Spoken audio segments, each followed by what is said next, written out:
Czas po raz kolejny dotknąć thrashowej zawieruchy lat 80., dzięki której możemy się do tej pory raczyć całą masą wybitnych wydawnictw. Niewątpliwie jednym z nich jest Onslaught The Force.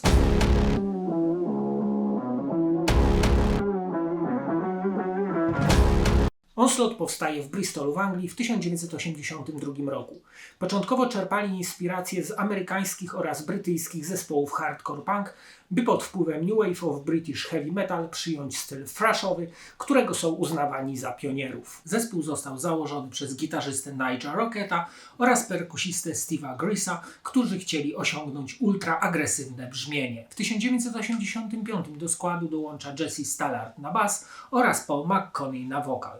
W tym składzie rejestrują swój debiut Power From Hell. Po wydaniu debiutu zachodzą zmiany. Cy Keller zostaje wokalistą, McConney przejmuje bas, zaś Stallard bierze się za gitarę.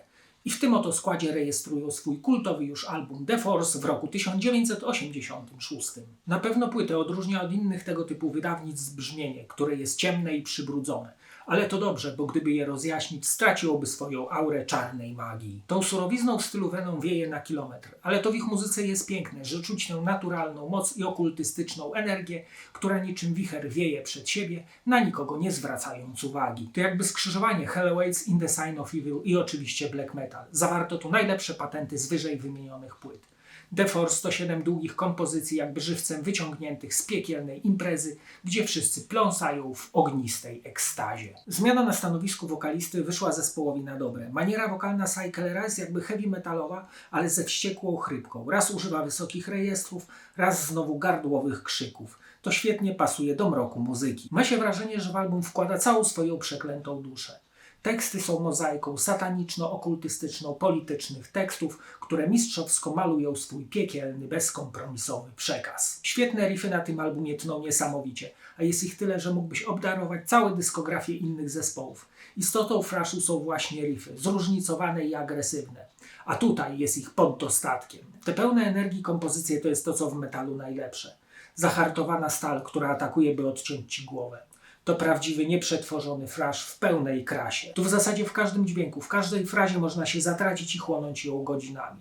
Te dynamiczne bębny, tnące gitary, wściekłe wokale oraz słyszalny bas. To jest po prostu doskonała doskonałość. W sumie tylko szkoda, że wśród wielkich dzieł thrashowych to ukryło się gdzieś w mroku i musisz sam do niego dotrzeć. Ale jeżeli dotrzesz, pozostaniesz tu na zawsze. Onslaught przy minimalnym wysiłku osiągnęli zamierzony efekt, dzięki czemu utwory powalają na kolana. The Force opiera się na fatalizmie i mroku. Tu nie znajdziesz radości. Album zapobiega wszelkim pozytywnym emocjom. Oczywiście poza pozytywnymi emocjami z obcowania z ich sztuką. To posłuchajmy teraz fragmentów tego thrashowego klasyka. Let There Be Death rozpoczyna się 2-minutowym riffem gitarowym, po czym rozpętuje się thrashowe piekło. Miażdżące zmiany tempa, wściekłe solo, kawałek iście do machania łbem. Keller zaś oznajmia nadejście końca świata w ogniu. Szatan zaś mówi, że nikt nie będzie zbawiony.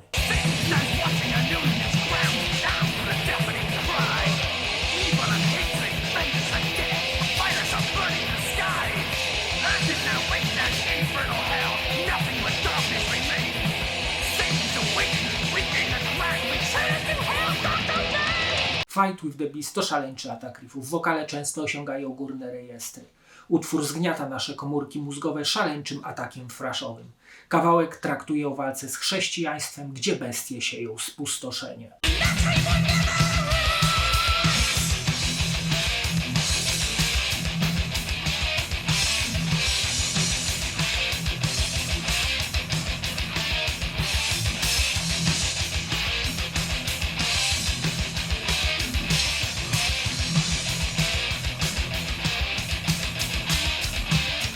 Flame of the Antichrist rozpoczyna się bijącym dzwonem oraz wichrem wprost z otchłani piekielnych.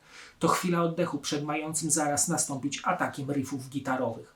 Tutaj nie ma żadnych kompromisów, jest ostro i do przodu. To najdłuższy kawałek, ale i najszybszy na płycie ze świetnym, tnącym żyły solo gitarowym. To kolejny utwór traktującym o bezwzględnej walce Boga z szatanem.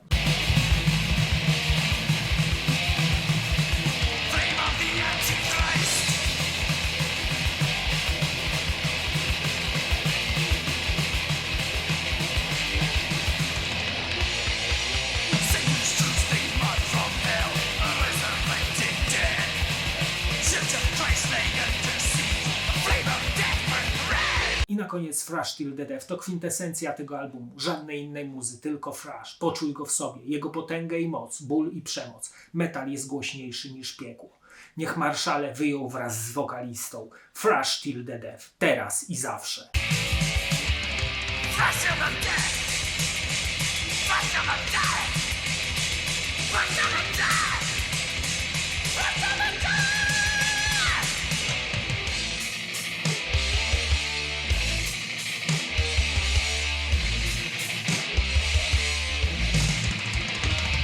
Dobra, czas zobaczyć okładkę i wkładkę. Okładka jest prosta i treściwa. Występuje na niej na czarnym tle szary odwrócony pentagram, logo zespołu, a pod nimi tytuł. To wejście do mrocznego świata zła, gdzie króluje tylko ciemność i trash po wieki. Moja wersja jest zremasteryzowanym wydaniem z roku 2013. Wkładka rozpoczyna się fajnym, dużym zdjęciem zespołu, poprzecinanym czerwonymi wstawkami z logo i okładki. Dalej czarno-biała strona z plakatem z Dynamo Open Air 86 oraz 5 fotek z koncertu. Kolejna strona to historia powstania płyty, wydrukowana jak widzicie w poprzek. Trzasę ją obrócić, by przeczytać. Następna to znowu czarno-białe foto z koncertu od strony backstage'u z logiem zespołu i tytułem płyty, a na ostatniej fajny kolaż kolorowych fotek z Dynamo Open Air 86.